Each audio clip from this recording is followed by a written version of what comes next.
Assalamualaikum warahmatullahi wabarakatuh. Good day everybody. How are you? I hope you are okay there.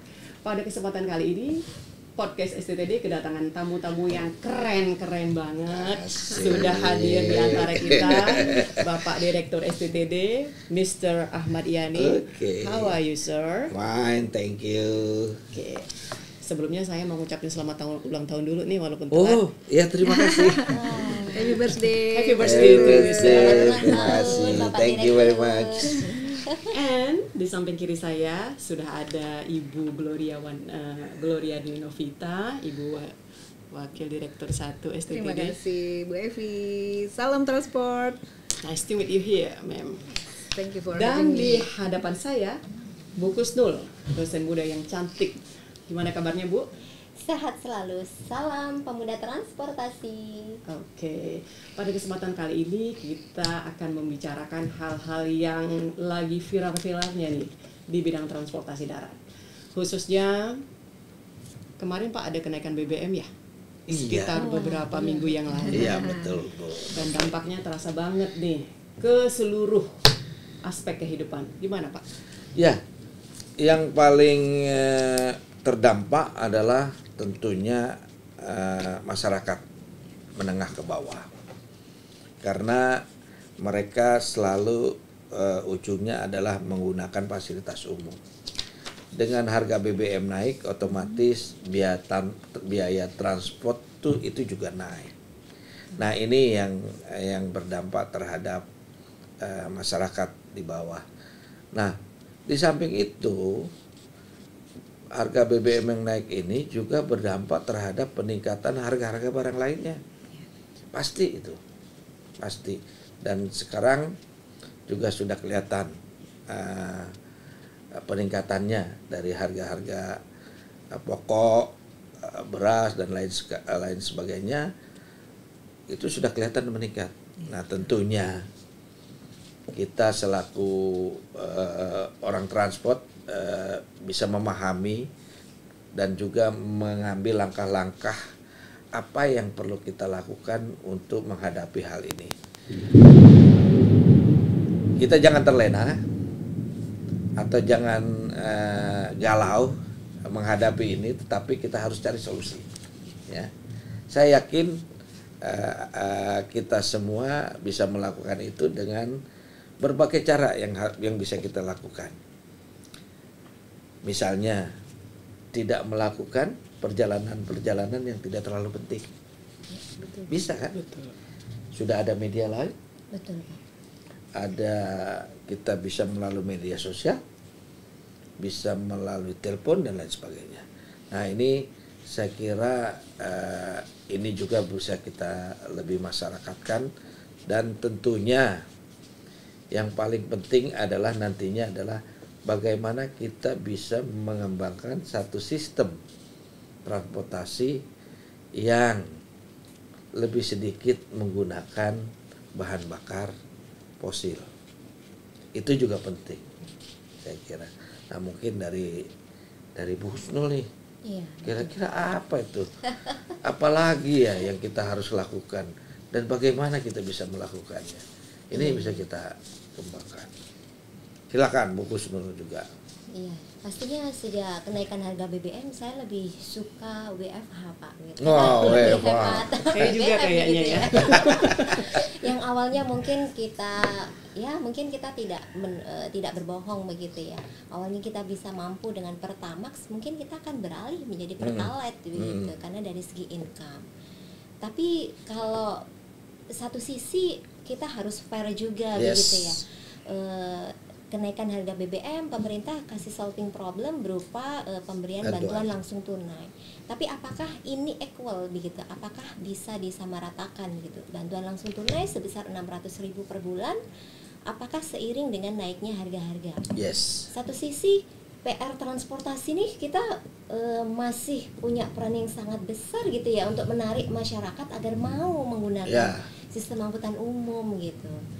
Ya, sebagai contoh saja misalnya Ibu Gloria di daerah kawasan Grand Wisata, kalau saya mau bermain ke rumah beliau begitu ya Pak, kita harus menggunakan minimal 3 angkutan. Oh, Ya kan? dengan Tidak. jarak yang nggak terlalu jauh sebenarnya ya. Walaupun sudah dibuka pintu tol baru, Iya. tapi pintu gate baru gitu ya, Eh? tapi tidak ada angkutan yang langsung ke sana. Ah. Kita harus naik dari STTD ke Kalimalang, naik K14, lanjut lagi trayek dari Kalimalang turun di Simpang Legenda, habis itu lanjut lagi dengan trayek yang lain seperti itu.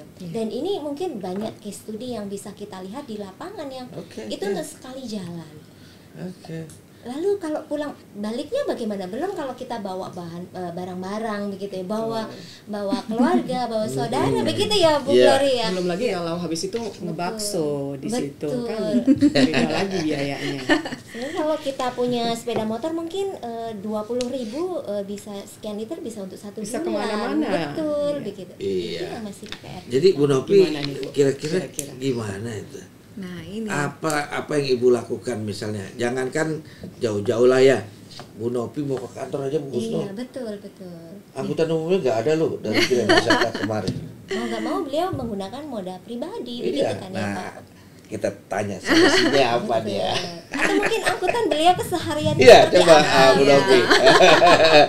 memang kalau dilihat dari kondisi yang ada saat ini ya kita masyarakat tuh harus mulai berpikir makin cerdas gitu ya untuk bisa cari gimana supaya kita tetap mobilitasnya tetap tinggi Iya. begitu.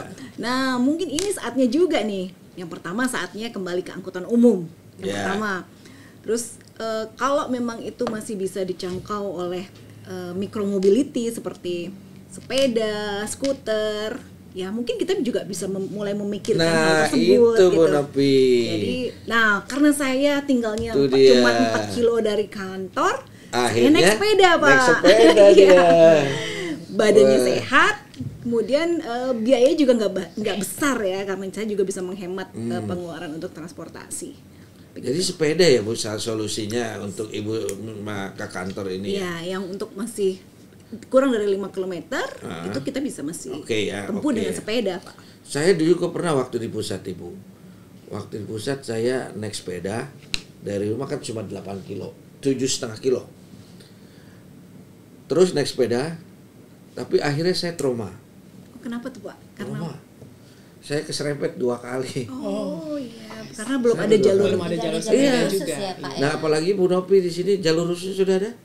Belum sih Pak. Belum juga. Jadi mungkin juga itu berarti. ya PR-nya adalah masyarakat diberikan pilihan ya mestinya untuk melakukan perjalanan selain menggunakan kendaraan bermotor tetapi kendaraan yang menggunakan listrik, menggunakan tenaga sendiri seperti sepeda itu juga harus difasilitasi dengan tingkat keselamatan yang lebih baik ya. Betul Pak.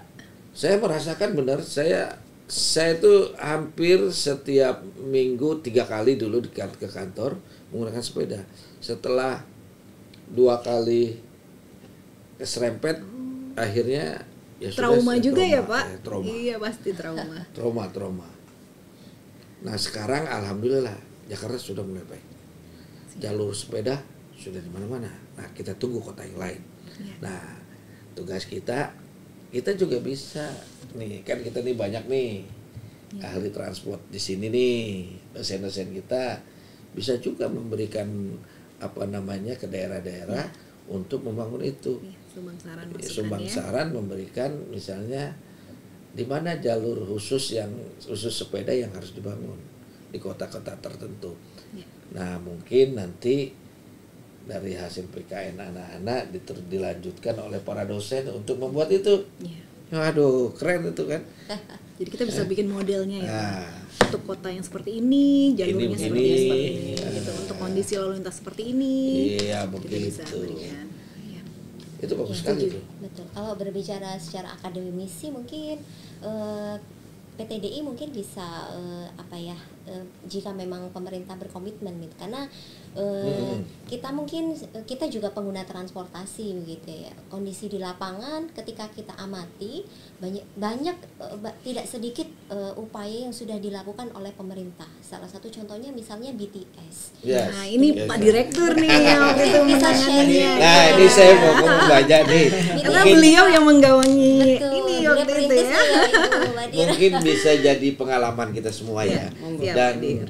dan perlu kajian lebih detail. Ini menarik kalau ngomongin masalah BTS yang saat ini ada di 10 kota di Indonesia. Saya berawal dari 5 lokasi, mulai dari Medan, kemudian Solo, Jogja, Bali, dan Palembang. Nah, saya ingin cerita sedikit. Waktu itu saya diminta oleh pimpinan dengan anggaran yang sudah disiapkan. Saya diminta segera melakukan penyiapan BTS ini, ya, by the service ini dengan segera. Waktu itu hampir pertengahan tahun. Nah, kalau nggak kepake kan akhirnya duitnya harus dikembalikan. Iya, Wah, saya agak gengsi juga dong.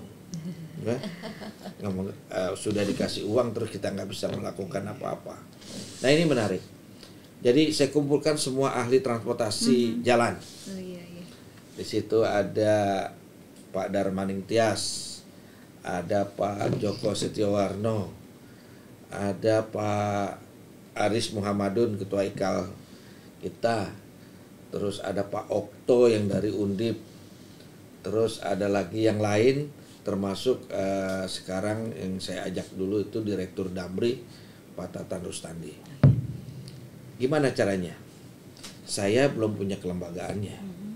Kelembagaan itu belum punya. Padahal di literatur nasional maupun internasional, bahwa kalau kita ingin menyediakan angkutan umum, maka yang harus diperlukan terlebih dahulu kelembagaannya. Nah, saya berpikir, siapa nanti yang ngelola? Belum pernah ada. Nah, akhirnya karena saya punya pengalaman waktu itu, bagaimana satu layanan itu dikelola oleh pihak independen. Contohnya misalnya seperti yang pernah terjadi di Jembatan Timbang. Di situ ada Surveyor Indonesia. Nah, itu bisa, kenapa ini nggak bisa? Semua teman-teman para pakar, nggak Pak Yani, ini harus ada badan pengelola. Saya bilang, kalau bentuk badan pengelola, waktu kita nggak cukup. Bikin BLU terlalu lama. Betul, Harus izin sana sini. Izin sana sini, Iya. harus siap. Saya bilang, oke, kita mulai dengan bagaimana manajemen itu, pengelolaan itu dilakukan oleh pihak ketiga yang kita kontrak. Kita kontrak. Nah, pihak ketiga itu kita kontrak dengan kita siapkan sistemnya. Ya, sistemnya. Jadi sistemnya sudah digitalisasi semua. Jadi udah modern ya, Pak? Modern, digitalisasi semua. Kita kontraklah dengan pihak ketiga yang kebetulan waktu itu ada Surveyor Indonesia, ada Sukopindo dan lain-lain, menjadi pengelola BTS. Mereka melakukan klarifikasi, melakukan pengecekan dan lain sebagainya. Sedetil-detilnya sampai bus jam 5 mau berangkat misalnya, dia harus cek dulu. Pulang dari berangkat dicek lagi. Berapa kilometernya, apa yang rusak, ada kerusakan remnya atau enggak misalnya. Jadi ada verifikasi ya, Pak? Sudah terverifikasi dan semua digitalisasi. Nah, saya untuk membantu SI ini, saya carikan satu vendor lagi adalah teman-teman yang memangku IoT. IoT. Jadi semua yang dilakukan SI semua digitalisasi. Nah, yang paling penting ujungnya adalah saat mereka beroperasi untuk menjaga kualitas layanan. Kita buat namanya kalau kita di ini SPM lah gitu ya, standar layanan minimal. Waktu itu kami buat tuh dengan macam-macam. Ada 4 SK Dirjen untuk SLA itu atau untuk SPM itu. Ada terkait dengan pemeliharaannya, ada terkait dengan operasional. Nah, yang operasionalnya saya bikin bahwa kalau pengemudi itu melanggar kecepatan, dihukum dikurangi kilometernya. Seperti penalti begitu ya. Penalti. Kalau pengemudinya merokok, kena penalti lagi 5 km atau 10 km. Nah, kalau dia nggak pakai seat belt, kena penalti juga. Jadi itu membentuk habit ya, Pak. Habit, akhirnya habit. Kalau dia tidak berhenti di satu halte yang sudah kita tentukan, kena penalti juga. Akhirnya itu jadi habit. Penaltinya tuh berupa pengurangan operasi layanan. Oke. Yang tadinya misalnya dia operasinya 100 misalnya, 100 km per hari. Ya. Dengan pengurangan itu cukup banyak juga awal-awal. Ada yang pengurangannya 1 bulan itu sampai 300 juta. Di satu lokasi ya, di satu waktu itu Palembang, kemudian yang tinggi itu di Solo. Karena pelanggarannya banyak kali ya. Karena pelanggarannya banyak. Lupa sopirnya merokok. Jadi efek jera juga ya, Efek Pak. jera. Jadi sebetulnya masyarakat para pengemudi itu bisa diajari atau bisa ikut dengan aturan kalau memang SOP-nya jelas. Jadi waktu itu SPM-nya kita buat seperti itu, akhirnya jalannya bagus. Lama-lama pelanggarannya turun, Bu Epi. Oke. Turun dari yang tadinya 300 tinggal 100. Nah, sekarang sudah mulai hampir berkurang banyak lah, paling cuma 5-10% pelanggaran itu. Nah, itu bermanfaat buat masyarakat. Artinya kepastian kedatangan bis itu bisa dirasakan. Betul. Bisa dirasakan. Nah, ini satu sebetulnya keberanian lah, karena kita nggak punya, ternyata bisa tanpa adanya BLU, tanpa adanya perusahaan daerah, tanpa adanya perusahaan yang dimiliki oleh pusat. Ternyata bisa kita hire teman-teman dari pihak ketiga. Nah, ini baru. Nah, tinggal mungkin nih dari kalau ada teman-teman yang lagi sedang ikut program S3, itu bisa dilakukan kajian detail terhadap kelembagaan yang ada di BTS itu. Apakah itu efektif? Apakah itu menjanjikan dalam waktu lama? Apakah itu hanya dibutuhkan dalam masa transisi? Betul. Nah, itu belum ada yang kaji nih. Nih, kalau ada yang S3 mau atau S2-nya ngambil itu silakan. Saya bantu benar. Itu bisa jadi topik penelitian dosen juga, Pak. Penelitian dosen, iya. Cost and benefit ya dengan Ya, adanya lembaga ini ya. Karena apa?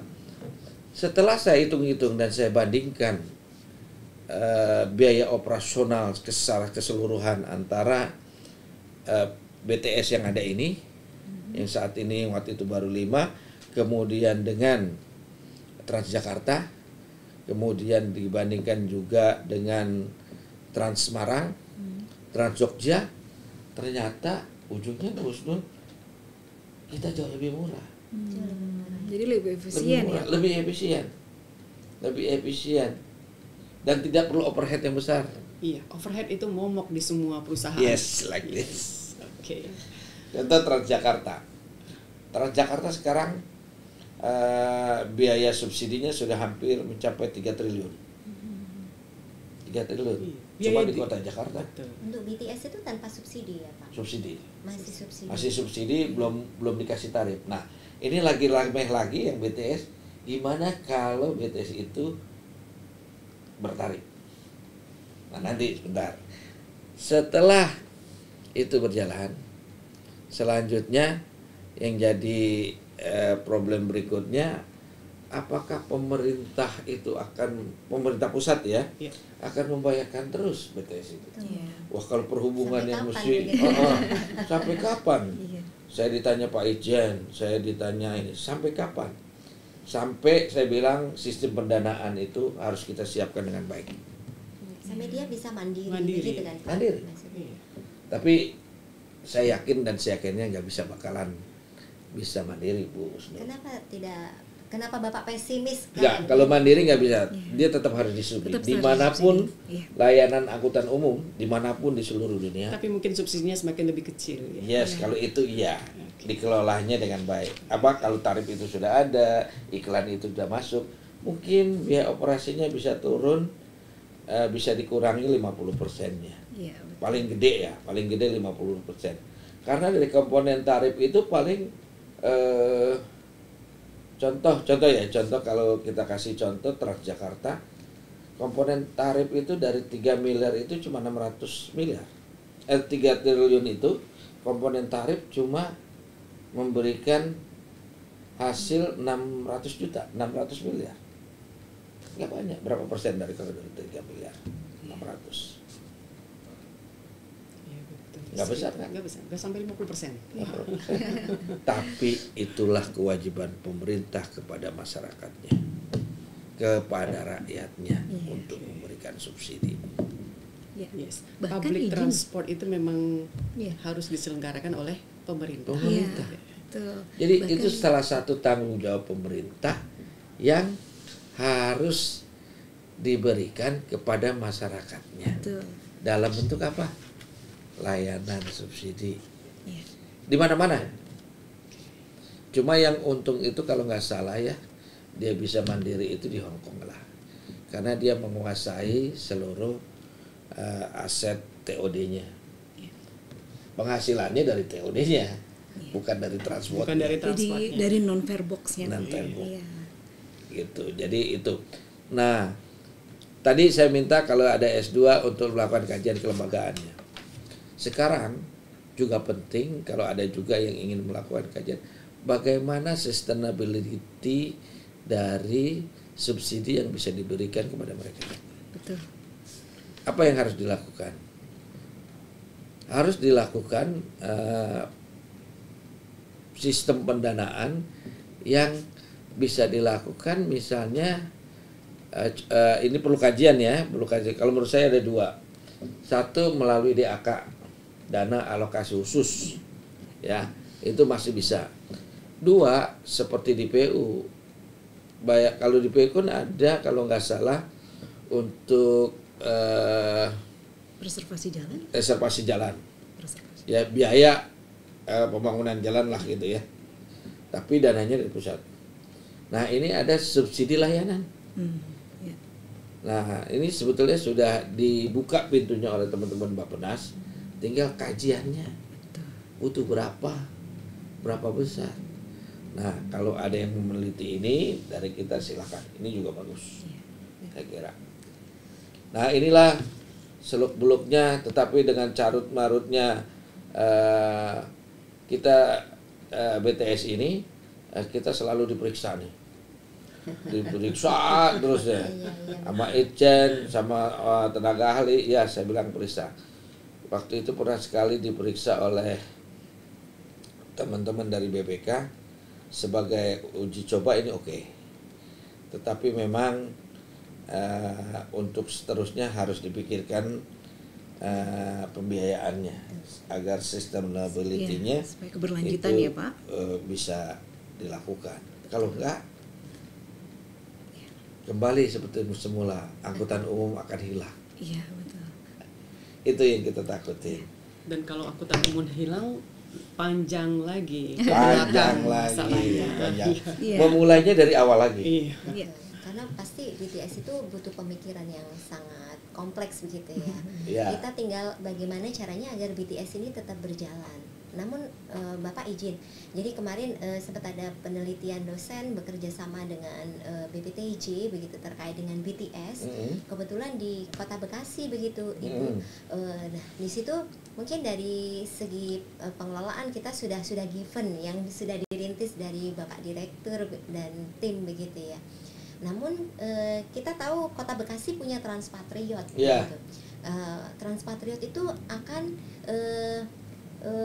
dibentuk menjadi BTS, menjadi skema BTS. Dari 4 trayek yang ada yang hidup cuma 1. Oh maaf, dari tiga rute yang ada yang hidup cuma 1. Seluruhnya itu sudah ada modanya, tarifnya, kemudian demand-nya seperti itu. Ketika kita kaji, kita cek, kita lihat di lapangan, ternyata satu-satunya pengguna BTS itu adalah penumpang yang captive. Artinya memang dia tidak punya pilihan untuk menggunakan angkutan umum. Ini mungkin ini salah satu menjadi pertimbangan kita, bagaimana kita mau menghidupkan angkutan umum begitu ya. Kemudian dia memang tidak punya pilihan, orang-orang itulah yang pengguna BTS. Pas kebetulan di trayek 1 itu memang yang masih hidup dari data PPDMP begitu ya Pak, dari data keuangannya itu memang lumayan cukup banyak dalam satu harinya kalau kita lihat fluktuasinya. Artinya masyarakat kita memang masih butuh seperti itu. Kemudian di satu sisi lain kalau kita lihat mapping kota Bekasi, ada daerah barat, daerah timur, daerah Pondok Gede yang merupakan punya potensi pengguna angkutan umum yang besar. Tarikannya besar ya, bangkitannya besar. Bangkitan yang sangat besar. Ya, pemukiman itu kan, ya. Itu. Betul, itu kan sebenarnya pasar pengguna angkutan umum. Pasar kita kan orang yang berjalan begitu kan Pak. Ya, betul. Tapi kalau kita lihat pengguna angkutan umum itu tidak banyak. Mereka tuh banyak di jalan, beredar di jalan, tapi mereka tidak mau menggunakan angkutan umum. Kita cek lihat rute trase trayeknya juga. Kalau BTS dengan dilayani dengan moda bus, bisa jadi dia menjadi sikumu lewat begitu. Pengguna di jalan tidak beralih moda, ditambah lagi BTS yang isinya juga. Nah jadi memang harus perlu ditata ulang ya. Keberpihakan ya harus diberikan keberpihakan kepada angkutan umum. Kenapa orang masih nggak mau atau misalnya di Bekasi masih enggan menggunakan BTS misalnya? Betul. Pasti satu. Berapa lama sih saya sampai dari satu titik ke titik lain? Waktu tempuh, Pak. Waktunya berapa lama? Selain itu kenyamanan juga, Pak. Yes. Tidak ada kejelasan kita naik angkutan umum sekarang ini ya. Itu frekuensinya jelas nggak? Berapa lama sekali dia ada? Dia harus menunggu berapa lama? Harus Bu. Memang itu harus diberikan keberpihakan. Ya. Pemerintah harus memberikan keberpihakan kepada angkutan umum. Support. Kalau enggak, kita nggak akan pernah berhasil. Ya. Makanya BTS yang kita bangun itu harus didahului dengan komitmen daerah. Karena yang punya wilayah daerah kan. Iya. Tapi ya susah banget. Susah banget. Berdarah-darah mungkin ya. Perlu koordinasi dan sinergi. Iya, kita minta pokoknya di sepanjang jalur BTS nggak boleh ada hambatan samping. Kaki 5, parkir yang sembarangan, sehingga nggak mengganggu kan, misalnya begitu. Atau kita minta jalur khusus. Ya, jalur khusus itu mungkin Pak. Nah, jalur khusus itu susah banget. Karena berdasarkan ini Pak, mungkin saya akan share sedikit. Waktu saya dapat kesempatan untuk ke Australia kemarin Pak, ya. itu bis benar-benar dibuatkan jalan khusus Pak, bukan jalur, bahkan jalan khusus. Jadi memang orang akan merasakan bahwa dengan angkutan umum dia bisa sampai lebih cepat daripada, dan waktunya terukur. Iya, dan waktunya terukur. Itu sangat penting. Dia menjadi fasilitas pelayanan yang khusus begitu ya. Betul. Iya. Dan satu lagi terkait di Kota Bekasi itu Pak, ketika dia sudah disimpul tujuannya, dia sampai saat ini tuh trayek Kota Bekasi, kita berbicara Kota Bekasi mungkin hampir mirip dengan di daerah lain. Ternyata BTS ini memiliki kompetisi dengan trayek angkutan perkotaan. Dan itu kan pasti akan terjadi masalah sosial kalau tidak kita. Itulah yang paling dulu harus dilakukan. Perbaikan seperti yang dilakukan kalau yang di Bekasi angkotnya belum hilang. Betul. Nah ini kalau kita memang yang paling penting adalah kalau BTS itu mau hidup dan misalnya hanya 50% dari tarifnya yang bisa kita ambil, maka kita harus pilihkan mereka jalur-jalur yang bagus. Betul. Daerah bangkitan dan tarikan mereka yang bagus. Kalau enggak, ya begitu, kita subsidinya jadi besar. atau satu sistem dengan feeder itu menjadi satu Ya, sistem dengan kalau BTS itu yang gitu. dilakukan, itu yang dilakukan oleh DKI. Iya. Jadi ada last mile Last mile dan dan first mile dan first last itu mile-nya. benar-benar Iya. terakomodir ya Pak. Tapi itu kan subsidi juga. Iya, yang mungkin Subsidinya awalnya tinggi. gitu, biar orang Tertarik mau dulu. Tapi- Bagaimana switching Iya. di Switching dari kendaraan choice pribadi, ini ke ya. captive, ya. Iya, kita harus ingat bahwa transportasi itu social good. Jadi kita Yes. memang nggak bisa melepaskan dari subsidi karena memang pemerintah memang harus campur tangan dalam pemberian itu. Bahkan negara maju seperti Australia pun mereka angkutan umumnya masih bersubsidi. Pasti kan? Masih bersubsidi. Jadi subsidinya per trip Pak. Jadi untuk bis itu sekitar $1,5 per trip, Nah, per passenger. berpassenger. Iya. Jadi kita jangan Per passenger ya? Iya, Per passenger. Ya hitungannya nanti pasti per passenger. Pasti. Kalau di runtun nanti ya. Iya. Ujungnya pemerintah ngasih berapa? Ujungnya yang ada kapasitas mobil itu berapa? Pasti itu per passenger. Bisa dihitung itu. Bisa Betul, dilakukan Pak. seperti di Australia. Nanti Kapasitasnya berapa, rata-rata load faktornya berapa? Yes, gitu. itu bisa. Artinya kan kalau kita sudah bayarin semua load faktornya udah kita bayarin gitu Iya. kan. Itu kan bisa dihitung berapa subsidi diberikan gitu. Iya. Itu Mungkin menarik. formulasinya bisa muncul dari dosen-dosen kita mungkin Pak. Nah, itu. Ahli-ahli transportasi nih di sini. Nah, saya kepengennya begitu, Bu Novi, Bu Husnul. mungkin kemarin kita terkait masalah subsidi seperti itu ya, termasuk BTS gitu. Sepertinya seperti yang kita punya sendiri gitu Pak. Khawatirnya itu pengguna itu tidak tahu ada Transpatriot begitu. Ya, Bahkan mungkin betul. ada mungkin di peak time gitu ya, ada potongan harga, diskon. Promo-promo gitu ya. Waktu itu Pak izin Pak, hasil studi dengan tim gitu, kita buatkan apa sistem informasi Pak. Mungkin Iya. ini bisa kita tunjukkan. Ini terkait Bekasi aplikasi begitu ya Pak. Kota Transpatriot. Mungkin Bu Husnul Bekasi. bisa Wah. keren Ini banget. ya, Ternyata bisa tunjukkan ya. nggak sia-sia ada PTD ini. Kita udah one step ahead. Iya. Ini Transpatriot itu Step ahead. saya lihat di webnya itu Transpatriot itu rutenya mana aja dan itu banyak yang tanya. Ternyata memang dia tidak punya Tidak web khusus terinfo, untuk Transpatriot ya. itu. Dan di sini ini Jadi- kita bisa lihat nih Pak. Nih ada koridornya apa saja begitu ya contohnya. Ini Jadi Perlu ini sosialisasi ada, untuk itu.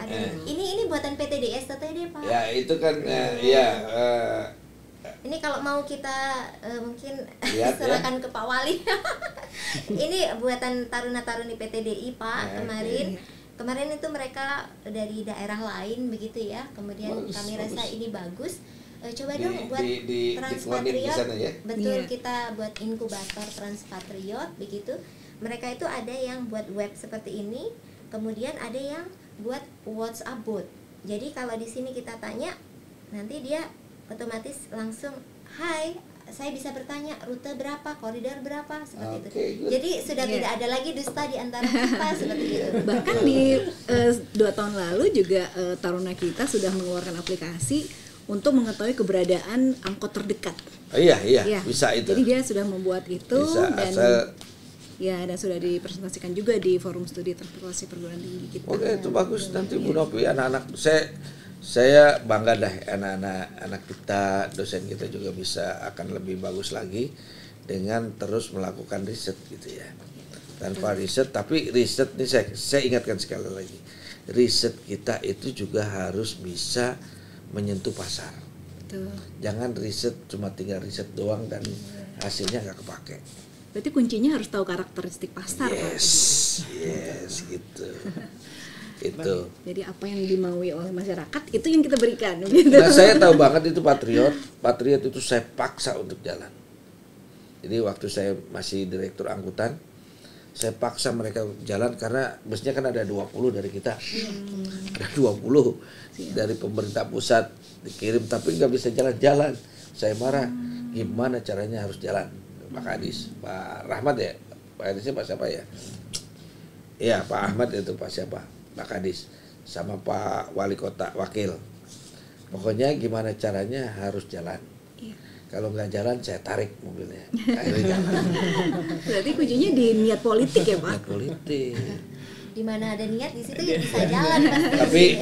Tapi kalau cuma 20 nggak cukup sebetulnya. Pak Transpatriot tuh harus ngatur frekuensi yang pasti. Iya. Supaya masyarakat punya kepastian. Berapa lama dia harus menunggu di halte. Iya. Dan fasilitas haltenya juga nggak jelas. Ya kan? Iya, betul. Nah, itu. Pemerintah daerah itu biasanya begitu.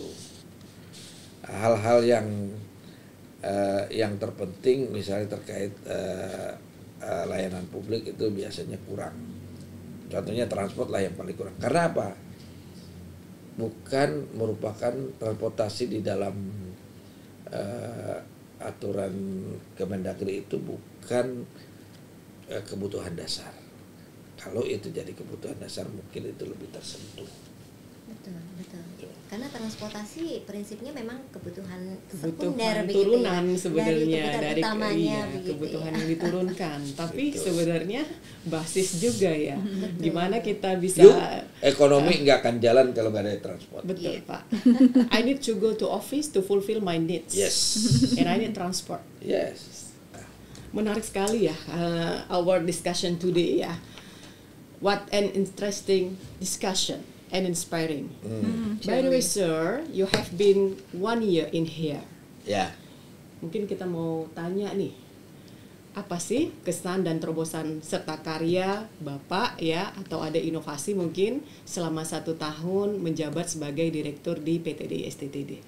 Iya, Ya. betul, Pak. Yang bisa melihat keberhasilan seseorang itu biasanya orang lain. Siap. Ya. Kalau saya tinggal apa yang tugas saya selaku direktur di sini mendrive teman-teman semua supaya mau bergerak maju, berinovasi, menyiapkan diri kita untuk menjadi entrepreneur di samping kita pegawai negeri. Kenapa? Seorang pimpinan itu tugas utamanya yang paling penting adalah bagaimana dia bisa menciptakan pimpinan baru yang lebih baik dari dia. Itu tugas pimpinan. Artinya saya harus bisa jadi contoh, harus bisa jadi panutan untuk bekerja lebih keras dan meningkatkan kualitas dari PTDI STTD. Apa yang dilakukan? Yang pertama saya lakukan, seluruh jaringan internet harus baik. Yang kedua, anak-anak harus sudah boleh pakai handphone, pakai internet di mana-mana di kampus. Untuk apa? Untuk membuka inspirasi ilmu pengetahuan yang ada di luar kita, sehingga tidak berpikir seperti katak dalam tempurung. Itu yang saya lakukan. Kemudian berikutnya apa sih? Kita tinggal memfasilitasi anak-anak kita. Ternyata anak-anak kita sudah pinter. Fasilitasnya apa?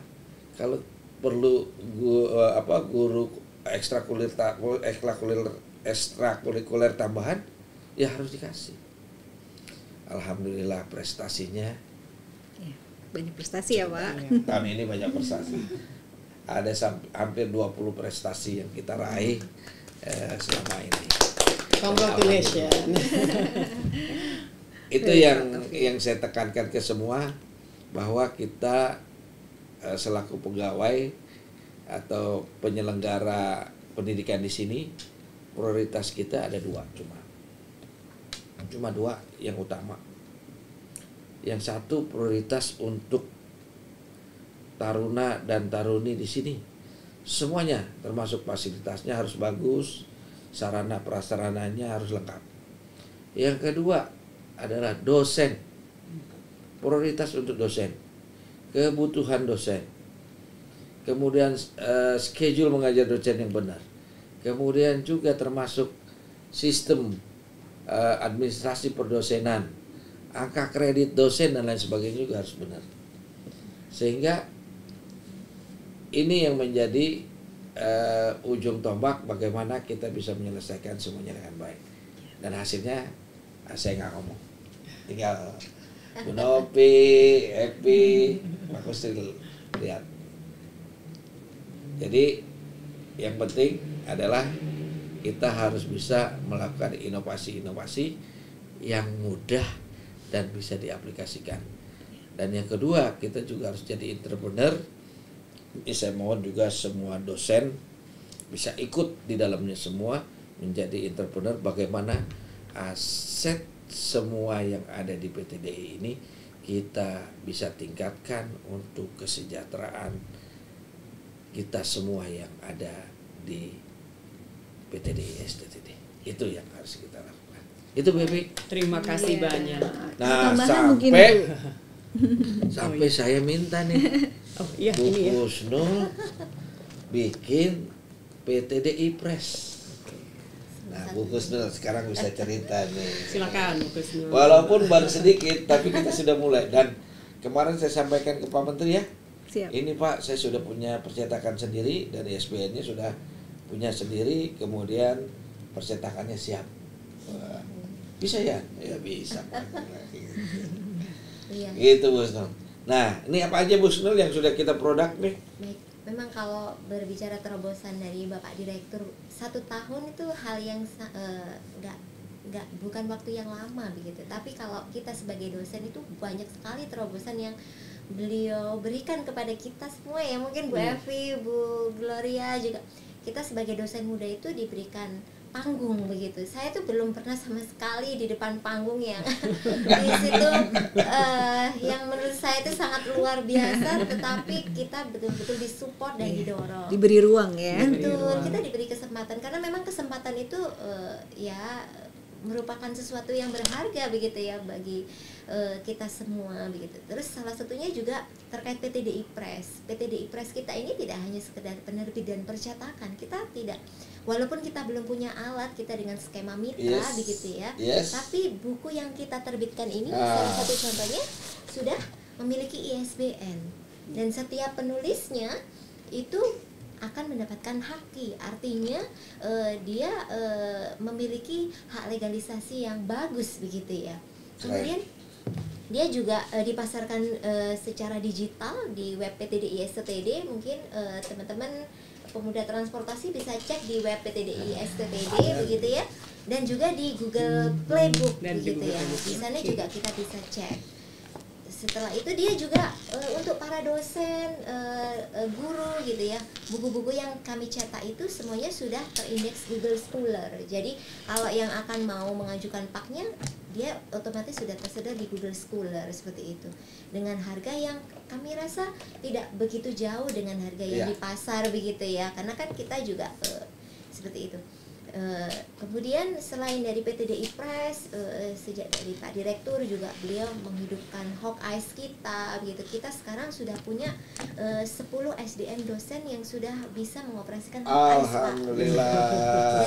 Dari 15, 10 yang tersertifikasi untuk Hawkeyes, untuk sertifikat sudah proses begitu ya. Kemudian dari 10 itu terpilih untuk pelatihan Irak sebanyak 5 International Route Assessment Program. Nah, dari 5 itu nanti kita tinggal menunggu Pak untuk sertifikasi IRAP-nya. Artinya kalau PTDI STTD punya dosen yang tersertifikasi IRAP Pak, STTD bisa melakukan rating jalan beserta jasa marga. Kita sudah, kalau itu kita sudah tersertifikasi, satu saja kita sudah punya akun di sana. Kalau jasa marga mungkin kapan kita punya itu? Ini dalam minggu-minggu ini Pak. Internasionalnya sudah didaftarkan, namun kita tinggal asesmen saja. Kalau ada satu saja yang lulus itu, maka STTD sudah siap untuk SDM-nya. Tapi saya yakin lulus. Ada yang lulus. Amin ya Rabbal. Kita tinggal siapkan alat dan toolkitnya Pak. Memang. Kalau memang itu udah siap, kita beli lagi yang baru. Tapi memang sayang, itu kan memang investasinya sangat tinggi begitu ya. Berapa waktu itu Bu Usnul kita investasi untuk Hawkeye kita? Untuk Hawkeye memang berbagai variasi harga begitu. Tinggal kita pilih yang mana gitu. Cuma kalau hanya untuk pembelajaran saja sayang kalau kita investasikan begitu. begitu Pak Ijin. Ya itulah Oke. banyak sekali. Banyak ya. Mungkin saya bacain dulu ya buku-bukunya. Book chapter paradigma angkutan umum. Nih. Itu dari banyak dosen ya. Banyak Bu. dosen di book chapter ya. Ada Bu Sabrina Handayani, Bapak Budi Harso Hidayat, Bapak Imade Suraharta, Bapak Panji Pratama, dan Bapak Sumarto. Jadi nggak harus satu dosen, harus Satu satu, buku, Ini jadi bisa bisa sebutannya book chapter. chapter, Betul. iya.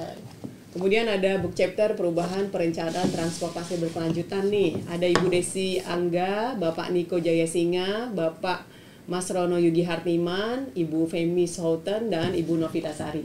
And of course with me. Dan yang terakhir, dampak mobil listrik terhadap pertumbuhan transportasi. Nah, ini yang terbaru Bu Epi. Iya. Ini kemarin dicetak Bu Kusnul nih. Ini Dan- bukan kerjasama ya Pak? Iya, kerjasama antara kita PTDI Press, PTDI lah ya, dengan IRSP Dan Oke. KNKT. dan Pak. KNKT. Dan Maka Darat. dan Perhubungan Dirjen Darat. Darat, iya. Maka keluarlah buku dengan judul Kegagalan Sistem Sistem Pengereman. Nah, kalau kemarin judul aslinya Remblong. Remblong, Ya, iya. Remblong. Tapi ini udah bukan dimodifikasi ya, dilengkapi dengan apa namanya? Lebih ilmiah ya. Kalau kemarin lebih praktis banget gitu ya. Ini ada ilmiahnya sedikit lah. Ditambahin apa? Studi kasus ya. Studi kasus yang memang real terjadi di lapangan. Saya kira buku ini bisa dimiliki semua orang. Silahkan pesan ke PTDI STTD punya Bu Husnul. Ini sudah banyak yang sudah pesan Pak. Sudah Padahal pesan. masih sampel gitu. Iya, iya. Ada dari di Sub DKI dan juga Oke. dari Cianjur. Oke. Untuk buku ini kita sudah berhasil menjual sekitar 813. Alhamdulillah. Dan untuk para penulisnya pasti akan dapat royalti dari Woi. Bu Evi. Yang mana bukunya Bu Evi ya ini ya. Itu Bu Epi tuh. Kita tinggal tunggu tanggal distribusinya begitu. Amin. Oke. Oke. Terima kasih Bapak. Saya senang sekali tadi quotes Bapak, menciptakan pimpinan baru yang lebih baik daripada saya. Iya. Banyak sekali terobosan yang sudah dilakukan Bapak Direktur dalam 1 tahun Bapak menjabat sebagai Direktur PTDI STTD. Di antaranya tadi ada PTDI Press, Hawkeyes, kemudian sangat memprioritaskan taruna-taruni serta dosen ya Pak ya, Yes. serta tenaga Priority. pendidikan. Priority. Ada lagi Bu Evi. Iya. Saat ini setelah setahun beliau, kita dapat tambahan kerjasama dalam negeri dan luar negeri yang cukup Oh, banyak. iya Bu Epi. Alhamdulillah. Dan itu kolaborasi kita itu Nanti akan dari kerjasama kita Bu iya, Nopi semua betul. ini nanti akan ditampilkan semua hasil kerjasama kita pada Dies Natalis di bulan produk-produk Desember. unggulannya ya. Kita menyiapkan satu produk unggulan di prodinya Bu Husnul juga, di prodinya D4 juga, Iya. di yang lain Iya. punya produk unggulan. Iya. Nah itu nanti ditampilkan serta yang hasil kerjasama kita dengan pihak ketiga Iya. itu akan ditampilkan di dalam Dies Natalis tahun ini. Save Di the bulan date September. pada saat Disnatalis. Yes. Catat tanggalnya. Oke. Kita bikin Tanggalnya tanggal berapa Bu Evi? Tanggal 5 Desember 5 Desember. 2022. Oh, Don't forget ya. Baik, selesai sudah acara podcast kita kali ini. Mudah-mudahan ada manfaatnya. Mudah-mudahan transportasi Indonesia semakin baik. semakin, dan kita di PTDI punya sumbangsih yang cukup untuk itu, dan kita menjadi promoting agent untuk safety di Indonesia. Salam prestasi.